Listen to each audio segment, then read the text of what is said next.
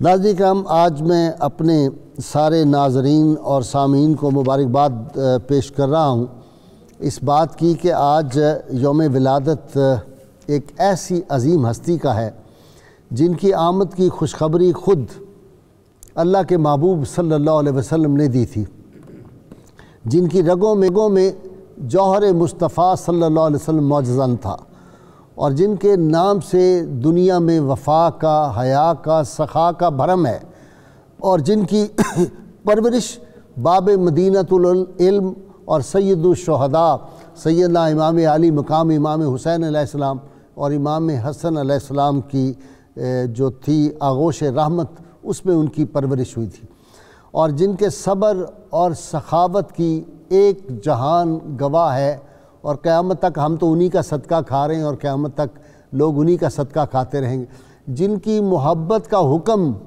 اللہ کے محبوب صلی اللہ علیہ وسلم نے دیا ہے، ہم پہ لازم ہے، اور ہماری بخشش اور نجات اس کشتی نوح کی ہے۔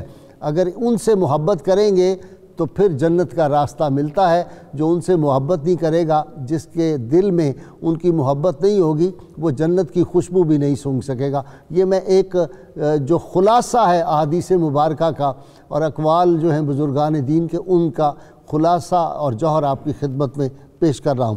ناظرین کرام، یہ ہستی پاک وہ تھی جن کا صبر جو ہے وہ کوہساروں سے بلند تھا، اور ان کا دریائے سخاوت جو تھا وہ اس طرح موزن ہوتا تھا کہ ان کے وصال پاک پر پتہ چلا کہ 100 گھرانے جو تھے مدینہ منورہ کے، ان سب کی ضروریات زندگی وہ مہیا کرتے تھے۔ اس سے مہیا نہیں کرتے تھے پیسوں سے، درہم و دینار سے نہیں، خود جب ان کو غسل دیا جا رہا تھا تو غسل مبارک کے دوران دیکھا تو نشان آپ کی پشت اور آپ کے کندھوں پہ تھے۔ پتہ چلا کہ رات کے اندھیرے میں خود سامان اٹھا کے غرباء کی مدد کیا کرتے تھے، اور حالت یہ تھی کہ زندگی میں 2 مرتبہ تو گھر کا سب کچھ، اپنے گھر بھی سارا کچھ عطا کر دیا۔ کیوں نہ ہو ان کی رگوں میں، جیسے میں نے عرض کیا تھا کہ وہ جوہر مصطفیٰ صلی اللہ علیہ وسلم معزن تھا کہ کیا کیا نہیں ملتا دو جہاں کو تیرے در سے، ایک لفظ نہیں ہے کہ تیرے لب پہ نہیں ہے۔ اور اسی لیے امام احمد رضا بریلوی رحمۃ اللہ علیہ نے بڑی خوبصورت بات نعت میں کہی، یا رسول اللہ صلی اللہ علیہ وسلم، تیری نسل پاک میں ہے بچہ بچہ نور کا، تو ہے عین نور، تیرا سب گھرانہ نور کا۔ 1000 نفل روزانہ پڑھنا اور کسی سائل کو کبھی نہ نہیں کہنی، اور انکساری اور عز کا یہ عالم ہے کہ جس قافلے کے ساتھ حج کے لیے جا رہے ہیں ان کو بتایا نہیں کہ میں کون ہوں، ان کی خدمت کرتے رہے، اور بعد میں دوسرا قافلہ آیا تو انہوں نے جب بتایا کہ یہ تو رسول اللہ صلی اللہ علیہ وسلم کی آل پاک ہیں اور یہ امام زین العابدین ہیں، تو لوگوں نے معذرت کی، انہوں نے کہا نہیں میں تو مخلوق کی خدمت کرتا ہوں، جن کی امامت کی گواہی خود حجر اسود دے۔ اور ناظرین کرام، ان کے عظمتیں، ان کی رفتیں ہم کیا بیان کر سکتے ہیں۔ میں آج اپنا انٹرو مختصر کر رہا ہوں، میرے ساتھ 3 میرے اسکالر بڑے ہیں ماشاءاللہ، میں چاہتا ہوں کہ آج ان سے ہم استفادہ کریں۔ وہ عقیدت اور محبت کا جذبہ یہ ہے کہ جب میں شروع ہوتا ہوں تو پھر مجھے اپنے جو زبان کا گھوڑا ہے اس کو لگام دینی بڑی مشکل ہو جاتی ہے۔ یہ عقیدت کے لمحے ہوتے ہیں، دل چاہتا ہے کہ انہی کا ذکر کرتے کرتے ہماری زندگیاں گزر جائیں۔ تو سیدنا امام زین العابدین علیہ السلام کا آج یوم ولادت باسعادت ہے، سارے اہل اسلام کو ان کی آمد مبارک ہو۔ ناظرین اکرام، یہ وہ ہستیاں ہیں، ان کا ذکر جو ہے یہ عبادت ہے۔ ان کا جب ذکر پاک ہوتا ہے، ان کے واقعات پڑھتے ہیں آدمی، تو پھر آدمی کے ایمان کو بلندی بھی ملتی ہے، اس کی فکر کو پاکیزگی ملتی ہے خاص قسم کی۔ تو آج میرے ساتھ شریک بزم جو ہیں اسپیشلسٹ ہیں اہل بیت اطہار پہ بہت گہرا مطالعہ، جناب پیر قمر الشکور احمد صاحب، ان کے ساتھ جناب نوجوان اسکالر ہیں ڈاکٹر سعید احمد سعیدی، ایک یونیورسٹی کے استاد، اور ان کے ساتھ ماہر اقبالیات ہیں، کئی کتابوں کے مصنف جناب ڈاکٹر طاہر حمید تلولی، آپ تینوں کا بہت بہت شکریہ۔ جی پیر صاحب، آج میں نے مختصر ترین تعارف امام زین العابدین کا پیش کیا ہے، آپ کے ذمہ آج سارا۔ جی بسم اللہ الرحمن الرحیم۔ اس اختصار میں بھی آپ نے تمام خطوط متعین کر دیے کہ ہم نے آج کیا گزارشات پیش کرنی ہیں۔ سبحان اللہ۔ اور بلا شبہ آپ اس قافلہ سعادت و نور کی قیادت بہت عمدہ فرما رہے ہیں۔ بہت شکریہ۔ حضرت امام زین العابدین علیہ السلام کا اسم مبارک تو علی بن حسین ہے جی، اور آپ کا یہ لقب زین العابدین خود بارگاہ نبوت سے ہی آپ کو عطا ہوا ہے۔ علامہ حافظ عماد الدین ابن کثیر علیہ رحمت البدایہ والنہایہ میں اس روایت کو نقل کرتے ہیں ابو زبیر کے حوالہ سے کہ انہوں نے روایت کیا کہ ہم حضرت جابر بن عبداللہ انصاری رضی اللہ تعالی عنہ کے گھر موجود تھے کہ حضرت امام زین العابدین علیہ السلام تشریف لائے، تو انہوں نے آپ کی غایت درجہ تعظیم کی اور پھر ہمیں بتایا کہ میں رسول خدا صلی اللہ علیہ وآلہ وسلم کی بارگاہ بے کس پناہ میں حاضر تھا، تو امام حسین علیہ السلام آئے اور آپ نے ان کو والہانہ پیار کیا جیسے سرکار حضرت امام حسین علیہ السلام سے پیار کرتے تھے، منہ چوما، سینے سے لگایا اور اپنے قریب بٹھا کر پیار کرتے رہے۔ پھر مجھے فرمایا کہ اے جابر، اللہ تعالیٰ میرے اس بیٹے کو، چھوٹے نواسے کو ایک بیٹا عطا فرمائے گا جس کا نام تو علی ہوگا، لیکن وہ اس قدر عبادت گزار ہوگا کہ بروز قیامت حاملین عرش جو فرشتے ہیں ان میں سے ایک فرشتہ ندا کرے گا کہ زین العابدین کھڑا ہو جائے، تو وہ حسین کا بیٹا علی جو ہے وہ کھڑا ہو جائے گا۔ سبحان اللہ۔ یہاں میں یہ عرض کرنا چاہوں گا کہ عبادت تو اللہ تعالیٰ کی رضا کے لیے کرنے کی ہر مومن اور مسلمان نیت کرتا ہے کہ میں عبادت پاک پروردگار کی رضا کے لیے کر رہا ہوں، عبادت خدا کے لیے کر رہا ہوں۔ خوشا نصیب کہ جنہیں رسول خدا صلی اللہ علیہ وآلہ وسلم بشارت دیں کہ اللہ نے ان کی عبادات کو قبول فرما لیا، یعنی ولادت سے بھی پہلے وہ تو عبادت کا بھی جوہر ہے، جوہر ہے، یعنی بلکہ عبادت اس پہ ناز کرے گی، عبادت ناز کرے گی، یعنی ولادت مبارکہ سے بھی برسوں پہلے ان کی اس شان کو اور ان کی اس، جیسے آپ نے اشارہ فرمایا کہ 1000 نفل ہر شب میں ادا فرماتے تھے، اور پھر یہ اللہ تعالیٰ کی بارگاہ میں قبولیت کی سند، یعنی اس لقب کے ساتھ جو ہے کہ حضور نے فرمایا وہ میدان حشر میں بھی زین العابدین کے نام سے یاد کیے جائیں گے۔ نام آپ کا اس میں علی ہے، علی نام ہے، زین العابدین جو ہے جی لقب سب سے زیادہ سید سجاد، سید الساجدین کے لقب بھی آپ کے ہیں، لیکن سب سے زیادہ شہرت لقب زین العابدین نے پائی۔ اللہم صلی علی سیدنا و مولانا محمد وعلی سیدنا علی و سیدتنا فاطمہ و سیدتنا زینب و سیدنا حسن و سیدنا حسین وعلی آلہ وصحبہ وبارک وسلم۔ اللہم صلی علی سیدنا و مولانا محمد وعلی سیدنا علی و سیدتنا فاطمہ و سیدتنا زینب و سیدنا حسن و سیدنا حسین وعلی آلہ وصحبہ وبارک وسلم۔ پرورش شہزادی کی گود میں، والدہ شہزادی ہے، سبحان اللہ، سبحان اللہ، اور والد جو ہیں وہ جنت کے نوجوانوں کے سردار، بالکل اللہ اکبر، سبحان اللہ۔ جی میں اسی پہلو کو آگے بڑھاؤں گا، بہت شکریہ نبی رحمت صلی اللہ علیہ وسلم کی مبارک ذات سے ویسے تو ساری تجلیات اہل بیت میں انہی کی ہوتی ہیں نا، اس میں شک نہیں ہے، لیکن کچھ اوصاف نمایاں ہو جاتے ہیں۔ ان میں نبی رحمت صلی اللہ علیہ وسلم کا جو وصف عبادت ہے، خشیت الہی ہے، طٰہٰ ما انزلنا علیک القرآن لتشقیٰ کا جو منظر دیکھنا ہو تو وہ ہمیں حضرت امام زین العابدین میں بڑا نمایاں نظر آتا ہے۔ یا ایھا المزمل قم اللیل الا قلیلا نصفہ او انقص منہ او زد علیہ ورتل القرآن ترتیلا۔ اچھا کہتے ہیں کہ یہ بھی جب تلاوت کرتے تھے نا لحن داؤدی میں تو حور و طیور بھی رک جاتے تھے۔ بالکل ایسے امام زین العابدین کو اللہ تعالیٰ نے لحن داؤدی بھی عطا کیا۔ بالکل ایسے، یہ آپ کی بات سے مجھے یاد آیا۔ جی بالکل ایسے۔ اس میں ایک پہلو جو خشیت الہی کا ہے وہ آپ پر بہت زیادہ غالب تھا، حیا، اسی وجہ سے وہ ایک توبہ کی دو قسمیں بیان کی گئی ہیں، مختلف قسمیں، ان میں سے ایک توبۃ الاستحیاء ہے کہ اللہ کی ذات سے حیا کرتے ہوئے بندہ اس کی بارگاہ میں آتا ہے۔ یہ بڑی لذت والی کیفیت ہوتی ہے۔ تو ایک مرتبہ آپ صحن کعبہ میں تھے اور رب کی بارگاہ میں دنیا سے بے پرواہ ہو کر رب کی بارگاہ میں التجا کر رہے تھے اور اپنی نیاز مندی پیش کر رہے تھے، تو سارے مطاف کے اندر جو لوگ تھے آپ کی لحن داؤدی کی آواز، پھر اس میں گداز، اس میں رکت سن کر جو ہے وہ متوجہ تھے اور عرض کیا کر رہے تھے، عبیدک بفنائک، پروردگار تیرا عاجز بندہ تیری بارگاہ میں حاضر ہے، فقیروں کا بفنائک، تیرے در کا منگتا تیری بارگاہ میں حاضر ہے، سائلوں کا بفنائک، تیرے در کا سوالی تیری بارگاہ میں حاضر ہے، مسکینوں کا بفنائک، تیرے در کا مسکین تیری بارگاہ میں حاضر ہے۔ تو ایک پہلو وصف جو ہے وہ عبادت کا، وہ تجلی ہے رسالت مآب صلی اللہ علیہ وسلم کی جو ان کے وجود پر پڑی خصوصی طور پر۔ اس کے بعد دوسرا جو پہلو ہے، یہ ٹھیک میں فکرہ استعمال کرتا ہوں کہ جوہر مصطفیٰ ان کی رگوں میں تھا، خون کا لفظ بھی نہیں اتنا بہتر لگتا، جوہر لگتا ہے۔ بالکل ایسے، اس سے اچھا بھی کوئی لفظ کاش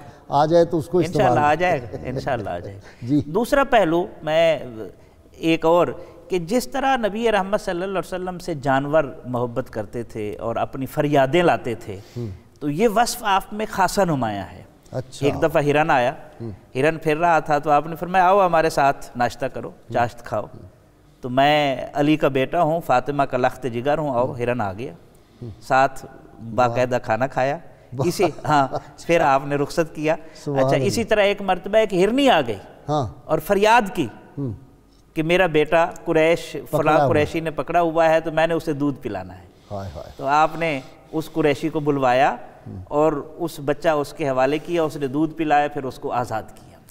اچھا ایک اور جو خصوصیت ہے، مشابہت ہے رسالت مآب صلی اللہ علیہ وسلم کے ساتھ، وہ بڑی دلچسپ ہے۔ رسول اللہ صلی اللہ علیہ وسلم کی جو مبارک اونٹنی تھی قصوہ، جب رسالت مآب صلی اللہ علیہ وسلم کا وصال مبارک ہوا تو وہ حضور کے فراق میں روتے روتے جو ہے وہ جان دے دی۔ اب یہی کیفیت جو ہے وہ حضرت امام علی بن حسین زین العابدین کی اونٹنی کی ہے۔ وہ آ کر آپ کی قبر کے اوپر بیٹھ گئے اور ادھر ہی جان دے دی، ادھر ہی جان دیتی۔ حضرت امام باقر جب اس کو اٹھانا چاہا، کھلانا چاہا، انہوں نے کہا وہ جدھر گئے ہیں یہ بھی ادھر جانا چاہتی ہے، اللہ کی اے خدا میری آرزو ہے یہی، عاشق زار کی آبرو ہے یہی، آخری وقت سر ان کے قدموں میں دید ہوتی رہے دم نکلتا۔ جی ڈاکٹر صاحب ایک بات بہت انہوں نے کمال کی انٹرپریٹیشن دی کہ عبادت کی 3 قسمیں ہیں۔ پہلی عبادت ہے جنت کے لالچ میں، یہ تاجروں کی عبادت ہے۔ دوسری ہے جہنم کے خوف سے، یہ غلاموں کی عبادت ہے۔ اور تیسری ہے رب کی ذات کے رضا کے حصول کے لیے، وہ عاشقوں کی۔ سبحان جی غالب بالکل جو امام زین العابدین کا منصب ہے اور جو آپ کا مقام ہے اہل بیت اطہار کے اندر، غالب صاحب آپ دیکھیں کہ آپ صلی اللہ علیہ وسلم کی جو دین کو انتہائی فتنے کے زمانے میں جو تحفظ دیا امام پاک نے دیا، یعنی اہل بیت اطہار میں امام حسین رضی اللہ تعالیٰ عنہ کا یہ منصب اور مقام اللہ رب العزت نے مختص رکھا کہ دین کے جو بگڑتا اور مس ہوتا ہوا تشخص تھا اس کو بقا دے دی، قیامت تک کے لیے اپنی قربانی دے گا۔ نسل پیغمبر صلی اللہ علیہ وسلم کی حفاظت ان کے ذریعے ہوئی۔ اس کے بعد اگلی بات آگے چل رہی تھی صاحب، اگلی بات کہ کربلا کیا ہے؟ کربلا دراصل امام حسین کی قربانی دراصل دین اسلام کے تحفظ کا اہتمام ہے، اور امام زین العابدین کیا ہیں؟ یہ کربلا کے تحفظ کا اہتمام ہے۔ یعنی امام زین العابدین کو اللہ نے چن لیا کہ قیامت تک کے لیے اس پیغام کو زندہ رکھیں جو حسین چھوڑ کے گئے۔ میں سمجھتا ہوں کہ یہ اتنا بڑا منصب ہے کہ بقیہ ساری چیزیں پھر اس کے ذیل میں آتی ہیں۔ آپ دیکھیں، اگر آپ صرف عبادات کو دیکھیں، جن باتوں کا ہم تذکرہ کریں، تو سب صوفیاء میں کسی نہ کسی سطح پہ آپ کو نظر آئیں گی۔ شجر و حجر کے ساتھ محبت نظر آئے گی، کیونکہ خلق خدا اللہ کے بندوں کے متی ہے۔ یہ کوئی اتنا بڑا خاصہ نہیں کہ آپ کسی شخصیت کی عظمت کا اس سے آ کے تحقق کریں۔ وہ منصب جس میں امام زین العابدین کے ساتھ کوئی شریک نہیں ہے، اور وہ ایسا منصب ہے جو امام حسین کو میسر ہے، جس میں امام حسین کے ساتھ کوئی شریک نہیں ہے۔ اس کا سبب کیا ہے؟ امام زین العابدین بچپن میں بیمار ہوئے تو سیدنا امام حسین نے پوچھا، بیٹا آپ کا کیا حال ہے؟ آپ نے فرمایا بالکل خیریت سے ہوں۔ فرمایا آپ کو تو سخت بخار ہے۔ فرمایا بس میرے لیے یہ دعا کریں کہ میں اللہ کی قضا پر کوئی اعتراض نہ کروں، اللہ کی طرف سے جو تکلیف مجھ پہ اترے میں اس کو خوش آمدید کروں، راضی برضا رہوں۔ اس پہ کیا جواب دیا؟ امام حسین نے فرمایا بیٹا تو نے تو وہ جواب دیا جو ابراہیم نے دیا تھا۔ واہ واہ واہ، کہ جب ابراہیم علیہ السلام کو منجنیق میں رکھا گیا تو جبریل امی آئے، فرمایا آپ کو کوئی حاجت ہے، کچھ درخواست کرنی ہے؟ فرمایا ہاں حاجت ہے لیکن تجھ سے نہیں، اللہ سے ہے۔ تو اب یہ جو اس کی بابت وہ ایمان افروز بات یہاں پہ کر دیں کہ جب آپ صلی اللہ علیہ وسلم جبریل سدرہ پہ رہ گئے تو آپ نے کہا کوئی حاجت ہو، تم نے میرے جد امجد سے پوچھا تھا کہ بتائیں، اب تم بتاؤ کہ میں تمہاری حاجت پیش کروں۔ بڑوں کے ورثے کو بڑے نہیں لے کے چلنا ہے نا۔ سیدنا ابراہیم کی تعلیم کو، اسوہ کو، آپ صلی اللہ علیہ وسلم کے اسوہ کو حسین اور زین العابدین نہیں لے کے چلنا ہے نا۔ اب دیکھیں آل حسین میں جو شخصیت قضاء و قدر کو خوش آمدید کہنے پہ سر فہرست تھی، اللہ نے اس کو چن لیا کہ ان تمام چیزوں کو لے کے آگے چل رہے ہیں۔ اب دیکھیں زندگی ساری کسی نے امام زین العابدین کو مسکراتے ہوئے نہیں دیکھا۔ پوچھا آپ حضور آپ روتے دیکھتے ہیں آپ کو، کبھی آپ کو مسکراتے نہیں دیکھا؟ فرمایا کربلا ہمارے سامنے ہوا ہے، کربلا کو ہم نے اپنی آنکھوں سے دیکھا ہے۔ تو یہ آپ کا ظرف تھا، آپ کا حوصلہ تھا۔ آپ نے فرمایا کہ ایک یوسف گم ہوا تھا اور جناب یعقوب کی آنکھیں جو تھی وہ رو رو کے ختم ہو گئی تھی، روشنی ختم ہو گئی، ہمارا تو سارا خاندان ہمارے سامنے گیا ہے۔ میرے سامنے 18 غالباً کہا 18 یوسف ذبح ہوئے ہیں میرے سامنے۔ تو بھائی صاحب آپ دیکھیں امام زین العابدین کا حوصلہ، امام زین العابدین کا ظرف، امام زین العابدین کی علو ہمت کیا ہے کہ یہ سب کچھ اب ان کی نگاہوں کے سامنے ہوا، اور پھر بھی ان کی جو زندگی گزری کس استقامت کے ساتھ گزری، کس تسلیم و رضا کے ساتھ گزری۔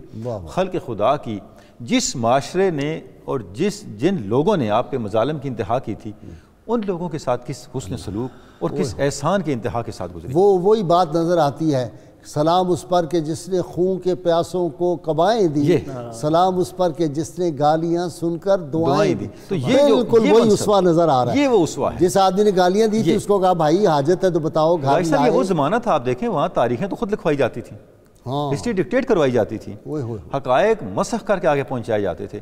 تو آج اگر کربلا اپنے اصل پیغام اور تفصیلات کے ساتھ آپ کے سامنے اپنی روح کے ساتھ موجود ہے تو وہ ایک بہت بڑا اس کا سبب جو ہے بنیادی وہ امام زین العابدین کا وجود مسعود ہے۔ ایک بات آپ غور فرمائیں کہ سارا کنبہ شہید ہو گیا سامنے، اور پھر مخدرات جو اہل بیت اطہار تھی ان کے ساتھ جس طرح ان کو بے پردہ کیا گیا، ان کے سروں سے وہ نوچے گئے دوپٹے، اور جس طرح ان کو لے جایا گیا، ان کی تذلیل کرنے کی کوشش کی، اللہ نے تو ان کی عزت کی حفاظت کی، اور قیامت تک وہ ذلیل ہو گئے، وہ جہنم میں چلے گئے۔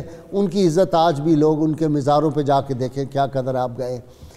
میں یہ دیکھنا تھا کہ انسان ہے نا جی، اس طرح کی خوف کی فضا ہو، سارا خاندان، سارے ساتھی جو ذبح کر دیے گئے ہوں، کس طرح سے ظلم و جبر ہوا، پھر یزید کے دربار میں جا کے خطبہ دینا کھڑے ہو کے، یہ امام زین العابدین کا ہی کمال۔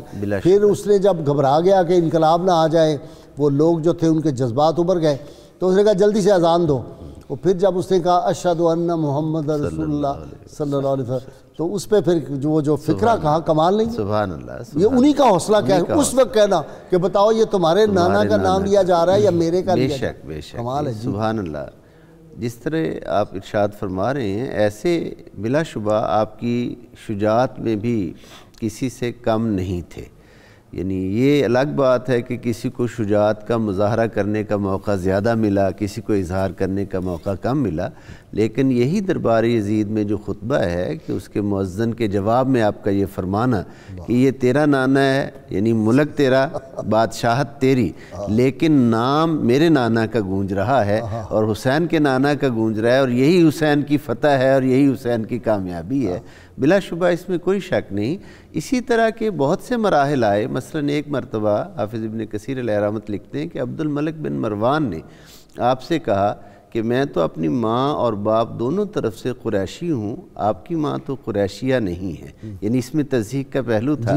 تو آپ نے فرمایا کہ میرے دادا جان اور میرے والد گرامی نے اس معاملہ میں بھی سنت رسالت مآب صلی اللہ علیہ وآلہ وسلم کو ملحوظ رکھا ہے کہ جیسے اللہ تعالیٰ نے ارشاد فرمایا ہے لَقَدْ كَانَ لَكُمْ فِي رَسُولِ اللَّهِ أُسْوَةٌ حَسَنَةٌ، اور پھر اس پر ام المومنین حضرت صفیہ کی مثال دی کہ خیبر میں حضور علیہ السلام نے ان کو آزاد کیا اور آزاد کرنے کے بعد ان سے نکاح فرمایا۔ تو میرے دادا امیر المومنین حضرت مولا علی مرتضیٰ نے بھی جب ایران کی شہزادیاں آئیں تو اپنی قیمت دے کر ان کو خریدا اور خرید کر آزاد کیا، اور آزاد کرنے کے بعد یعنی میری ماں کوئی کنیز نہیں ہے۔ یہ خرید والی بات میرے حلق سے نہیں جو اترتی، یہ تو سیدنا فاروق اعظم نے چونکہ فرما دیا کہ بھئی یہ شہزادی ہے تو شہزادے کو عطا کی جائے گی، یہ خریدنے والی بات غلط ہے تاریخ میں، ٹھیک ہو یہ بعض لوگوں نے غلط دیکھی ہے۔ بجا فرما رہے ہیں آپ، یعنی شکریہ اس کریکشن کا۔ اصل میں مقصد یہ ہے کہ اس کا جواب یہ تھا کہ تان کیا جائے کہ ماں کنیز ہے، تو آپ نے اس کو ہائی لائٹ کیا اور واضح کیا کہ یہ آزاد خاتون تھی۔ اللہم صلی علی سیدنا و مولانا محمد وعلی سیدنا علی و سیدتنا فاطمہ و سیدتنا زینب و سیدنا حسن و سیدنا حسین وعلی آلہ وصحبہ وبارک وسلم۔ اللہم صلی علی سیدنا و مولانا محمد وعلی سیدنا علی و سیدتنا فاطمہ و سیدتنا زینب و سیدنا حسن و سیدنا حسین وعلی آلہ و صحبہ وبارک وسلم۔ ڈاکٹر سعیدی صاحب، آپ دیکھیں کہ حضرت زید بن اسامہ رضی اللہ تعالیٰ عنہ وہ جب گئے ان کی تیمارداری کے لیے کیا ہوا؟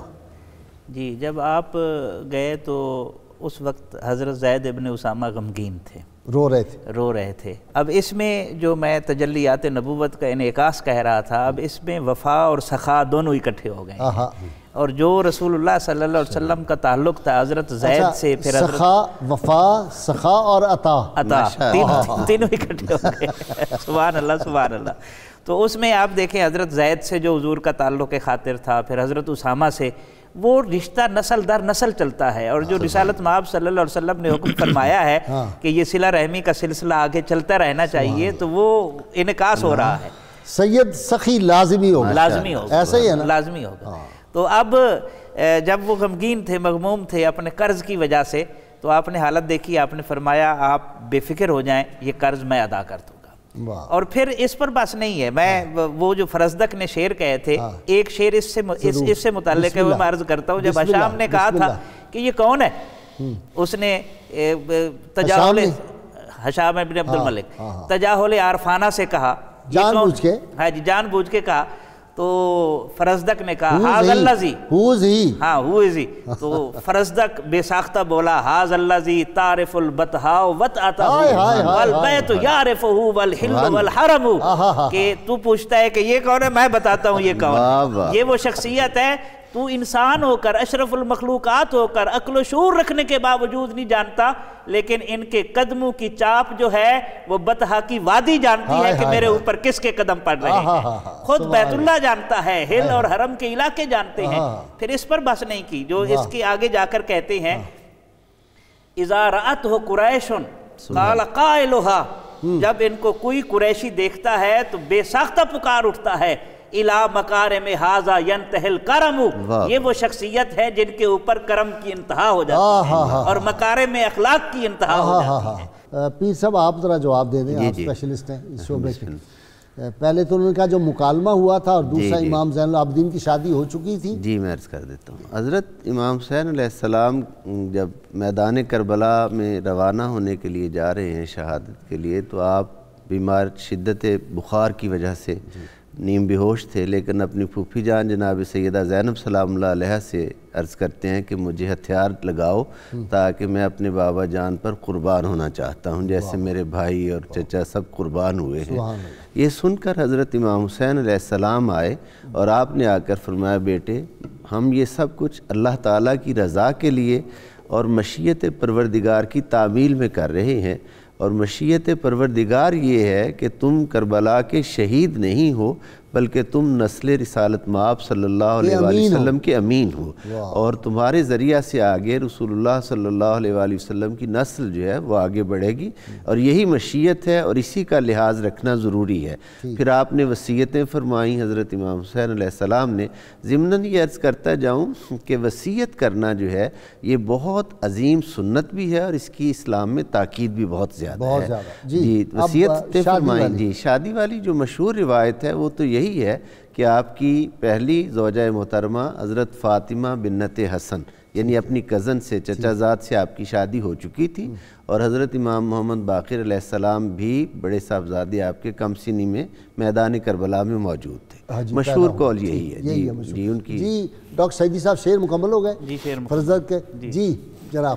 جی ہاں بالکل۔ جی امام پاک کے مناقب کا تذکرہ ہے، ذکر ہوا آپ کے سخا کا اور آپ کی عطا کا، تو غازی صاحب قبلہ عبادات جو اللہ کے ساتھ تعلق کے کا جو دوسرا پہلو ہے، اللہ کی مخلوق کے حقوق اور اللہ کی مخلوق کے ساتھ تعلق، اگر اس حوالے سے بھی دیکھیں تو امام زین العابدین ہی نہیں ہیں، عبادت کی زینت ہی نہیں ہے، بلکہ جو حقوق العباد کی ادائیگی ہے اور خلق خدا کے دکھ درد کو بانٹنا ہے، اس میں بھی آپ اس مقام و مرتبے میں نظر آتے ہیں کہ آپ کی کوئی مثیل نہیں ہوگا، کسی کی تکلیف دیکھ نہیں سکتے۔ آپ دیکھیں غازی صاحب جب آپ کا وصال ہوا تو پتہ چلا کہ آپ 100 مدینہ طیبہ کے گہرانے ایسے تھے جن کے کفیل آپ تھے، اور زندگی میں 2 مرتبہ آپ نے اپنا گھر کا سارا مال صدقہ کر دیا، اور خود لوگوں کے گھروں میں جا کے لوگوں کی تکالیف کو دور کرنا، ان کے مسائل کو حل کرنا، ان کی کفالت کرنا، یہ آپ کو امام پاک کی شخصیت کے اندر اور آپ کی کردار کے اندر ہمیں ایک بڑا نمایاں وصف کے طور پہ نظر آتا ہے۔ یعنی کربلا کے میسج کو بھی آپ نے کنٹینیو کیا، اس دور میں اس آواز حق کو بھی بلند کیا، مخلوق خدا کے حقوق بھی ادا کیے، اور اس کے ساتھ ساتھ جو اللہ رب العزت کے ساتھ تعلق ہے اس کی بھی اس معراج کو پایا کہ جو ہمارے ہاں اللہ کے تعلق کا سلسلہ ہے، صوفیاء کا سلسلہ ہے، ان کے آئمہ میں آپ سیدنا علی اجویر نے لکھا نا کہ آل بیت اطہار امام زین العابدین دنیائے طریقت کا اور دنیائے اسرار و معرفت کے وہ ستارے ہیں کہ ان کی روشنی کے بغیر آپ کہیں سفر نہیں کر سکتے۔ اپنا میر صاحب وہ جو ان کی رگوں میں جوہر نور تھا، جوہر نور، وہ ڈاکٹر سعیدی نے بڑا اچھا اشارہ کیا، انہیں مشابہت بیان کی۔ جی بے شک۔ اب یہاں وہ عورت پاگل جو ہے دیوانی رسول اللہ صلی اللہ علیہ وسلم کا دامن پکڑ لیتی ہے، دھوپ میں لے جا کے کھڑا کرتی ہے، پوری اپنی باتیں سناتی ہے، یہاں جزامی ہے اور اس کو لوگ نفرت کر رہے ہیں، یہ اس کو اٹھا کے اپنے گھر لاتے ہیں، اس کی خدمت کرتے ہیں، تو یہ مماثلتیں ان کے جو کردار میں نظر آتی ہیں، اور پھر ان کا ساری آپ صلی اللہ علیہ وسلم کا ساری رات رونا، اور ان کا کہنا کہ میں لبیک نہیں کہہ سکتا، لوگوں نے کہا جی آپ پڑھیں اس وقت لبیک، سارے کہہ رہے تھے، تو انہوں نے کہا نہیں اگر آواز آ گئی لا لبیک تو پھر میرا کیا حال ہوگا، اسی پہ روتے رہیں۔ یہ انکساری کی انتہا ہے۔ الفقر بین الرجاء والخوف، دراصل یہ تو روحانیت کی وہ معراج ہے نا جو امید اور خوف کے درمیان، انکساری تواضع جو بھی ہم اس کو کہیں، مشابہت، یعنی ہر فعل میں بے شک جیسا ڈاکٹر سعیدی نے کہا، جی اتباع تو بہت ضروری چیز ہے نا جی. اور پھر آپ رسول اللہ صلی اللہ علیہ وآلہ وسلم کے روحانی اور علمی جانشین بھی ہیں. آپ صلی اللہ علیہ وآلہ وسلم کی جو ارشادات کے مطابق آپ امام چہارم ہیں. اس حوالہ سے جو آپ کی شخصیت اور آپ کے کردار میں ان اوصاف کا فرق مراتب کے ساتھ پایا جانا لازمی ہے جو رسول اللہ صلی اللہ علیہ وآلہ وسلم کے اوصاف ہیں. اور بلا شبہ آپ نے مخلوقات میں ہر ایک کی دستگیری جو ہے وہ فرمائی ہے. ایک اہم ترین پہلو جو آپ کی شخصیت کا بہت کم جس پہ گفتگو ہوتی ہے وہ میں عرض کرنا چاہ رہا تھا کہ حضرت امام زین العابدین علیہ السلام کے بارے میں عوام میں یہ بات مشہور ہے کہ وہ شدت گریہ میں مبتلا رہتے تھے. یہ حقیقت بھی ہے، لیکن اس کے ساتھ ساتھ آپ اپنے فرائض منصبی سے کبھی بھی غافل نہیں رہے. مثلاً آپ قرآن حکیم کی تفسیر اور احادیث اور علم حدیث میں ہمارے محدثین جو ہیں سیاہ ستہ کے امام نسائی علیہ رحمت اور دیگر محدثین حضرت امام مالک علیہ رحمت یہ آپ کو خراج عقیدت پیش کرتے ہیں. امام نسائی علیہ رحمت نے تو آپ کے جو شاگرد ہیں حضرت امام محمد زہری ان کے بارے میں یہ فرما دیا کہ زہری جو زین العابدین علیہ السلام سے روایت کرتے ہیں اس سے اچھی حدیث کی سند کوئی دوسری نہیں ہے. یعنی اتنی بڑی بات، یعنی آپ کی بارگاہ اقدس سے علم کا فیض بھی باب مدینۃ العلم کی آغوش میں 2 سال گزارے ہیں اور فیض پایا ہے. اور پھر نواسے ہیں اس بارگاہ اقدس کے جو مدینۃ العلم ہیں، اس اعتبار سے اس بارگاہ سے فیض رکھتے ہیں. علوم نبوت کے وارث بھی ہیں، امین بھی ہیں اور قاسم بھی ہیں، تقسیم بھی کر رہے ہیں علوم نبوت کو. اچھا جی ڈاکٹر صاحب ایک بات اور دیکھیں پہلو وہ آپ کے ذہن میں آ گیا ہوگا کہ جب کفار مکہ نبی کریم صلی اللہ علیہ وسلم کے چچا جان کے پاس آئے سیدنا ابو طالب کے کہ ان کو کہیں کہ جو یہ چاہتے ہیں بادشاہی فلاں اور پھر تھریٹ کرتے ہیں ورنہ پھر ہم ان کو جو ہے وہ قتل کر دیں گے. یا خالد بن ولید کے وہ جو بھائی تھے ہم وہ دیتے ہیں بڑا خوبصورت نوجوان اور ان کو قتل کر دیتے ہیں. وہ سارا واقعہ آپ کے ذہن میں ہوگا. ان کو بیڑیاں لگی ہوئی ہیں، پاؤں میں ہتھکڑیاں پڑی ہوئی. امام زہری کہتے ہیں کہ میں ملا تو میں نے رونا شروع کر دیا اور میں نے کہا جناب یہ بیڑیاں کاش آپ کی جگہ مجھے لگ جائے. تو انہوں نے کہا نہیں میاں یہ بیڑیاں ہمارے سامنے کوئی حیثیت نہیں رکھتی. آپ نے ایسے کر کے توجہ کی تو بیڑیاں کڑک کر کے ٹوٹ گئی. آپ نے کہا ہم نے تو استقامت دکھانی ہے آنے والوں کے لیے، ورنہ یہ کرامت کا وقت نہیں ہے. یہ دیکھیں نا مجدد الفسانی وہ آپ کے خلیفہ جو تھے ان سے وہ جیلر نے کو بدتمیزی کی. انہوں نے کہا تم کیا سمجھتے ہو ہم چاہیں تو ابھی جیل سے نکل جائیں. اس نے کہا کیسے؟ دیکھا تو وہ دیوار کے اوپر بیٹھے ہوئے تھے. کہنے لگے چلیں ادھر. تو مجدد پاک نے بلایا واپس. ان کا نہیں بیٹا استقامت دکھانی ہے، کرامت نہیں. اچھا اس میں ایک پہلو جو اقبال نے کہا تھا کہ کرامت کی جگہ کرامت اور استقامت کی جگہ استقامت، اگر اس کا الٹ ہو جائے تو معاملات گھمبیر ہو جاتے ہیں. یہ مصرع لکھ دیا کہ شوخ نے محراب مسجد پر یہ ناداں گر گئے سجدے میں جب وقت قیام آیا. ہمارے ہاں یہ المیہ ہے. اچھا ایک اور پہلو جو نبی رحمت صلی اللہ علیہ وسلم سے مشابہت ہے اس کا ایک دلچسپ پہلو عفو درگزر کا ہے، عفو کرم کا ہے اور دشمن کی خوبی کا اعتراف کرنا. جی ڈاکٹر صاحب کیسی بات کر دی انہوں نے. جی بالکل عفو درگزر. بھائی صاحب دیکھیں امام زین العابدین کا مقام و منصب اللہ رب العزت نے آپ کو وہ مقبولیت عطا کی. آپ نے تو دشمنوں کو معاف فرمایا لیکن آپ کے سارے دشمن آپ کی نگاہوں کے سامنے اپنے انجام کو پہنچے. کربلا میں ظلم و ستم کرنے والا ایک شخص بھی ایسا نہیں تھا. اب بھی جو اہل بیت کا گستاخ ہوگا اس کے یہی حالت ہے. اور غائی صاحب دیکھیں یہ ہوا کیوں؟ جب ابھی آپ گفتگو فرما رہے تھے انٹرو میں تو بار بار میرے ذہن میں سورہ کوثر آ رہی تھی کہ اللہ رب العزت نے جو کام اپنے ذمہ لے رکھا ہے ان شانہ کا والابتر کہ آج کوئی بھی کربلا میں مظالم ڈالنے والوں کی نسبت سے نہیں جینا چاہتا. سبحان اللہ. لیکن آل بیت اطہار کی نسبت ہماری دنیا اور آخرت کے ایمان کا اور دنیا اور آخرت کی نجات کا پروانہ ہے. پروانہ ہے. شکریہ. اللہم صلی علی سیدنا و مولانا محمد وعلی سیدنا علی و سیدتنا فاطمہ و سیدتنا زینب و سیدنا حسن وسيدنا حسين وعلى آله وصحبه وبارك وسلم. اللهم صل على سيدنا سيدنا ومولانا محمد وعلى سيدنا علي وسيدتنا فاطمة وسيدتنا زينب وسيدنا حسن وسيدنا حسين وعلى آله وصحبه وبارك وسلم. کتاب الشفا سے نسخے کا وقت ہو گیا. پھوڑا پھنسی کا روحانی علاج ہے. اگر کسی شخص کو پھوڑا یا پھنسی نکل آئے تو 7 دن تک مسلسل 300 مرتبہ اللہ تعالیٰ کا اسم مبارک یا رقیب و پڑھ کر دم کریں. انشاءاللہ اس بیماری سے شفا نصیب ہوگی. شرط یہ ہے بالآخر کم از کم 11 مرتبہ کوئی بھی درود پاک جو آپ کو آتا وہ ضرور پڑھیں.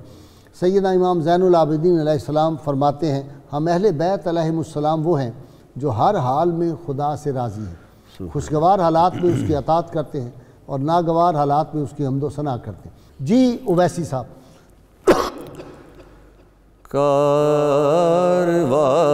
کاروان صبر کے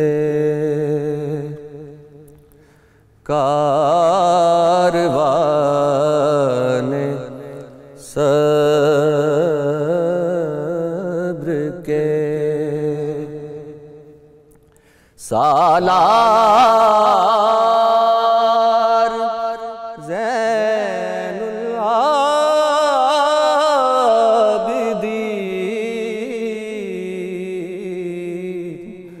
دین حق کے مرکز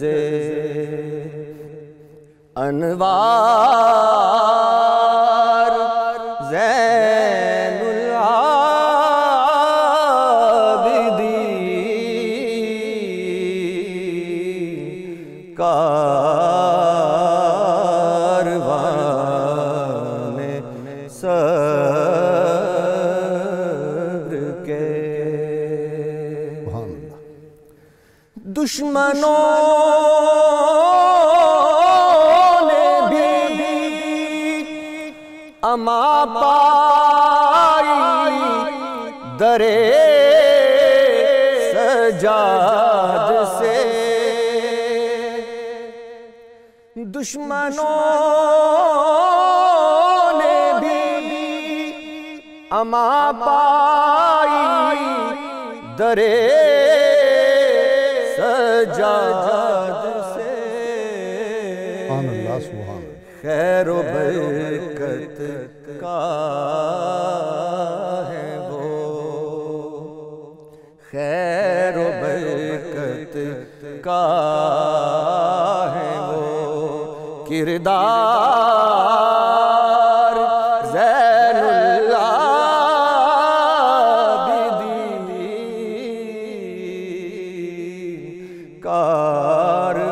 کاروان صبر کے سبحان اللہ سبحان اللہ. منزل اہل رضا ہیں آپ کے نقش قدم سبحان اللہ. منزل اہل رضا ہیں آپ کے نقش قدم فقر کا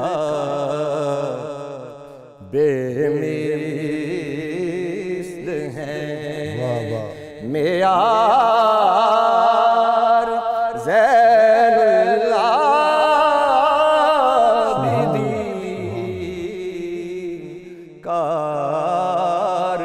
کاروان صبر کے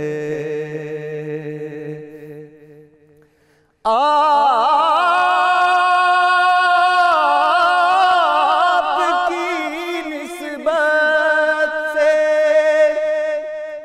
روشن ہے روحانی نسبتیں آپ کی نسبت سے روشن ہے روحانی نسبتیں اولیاء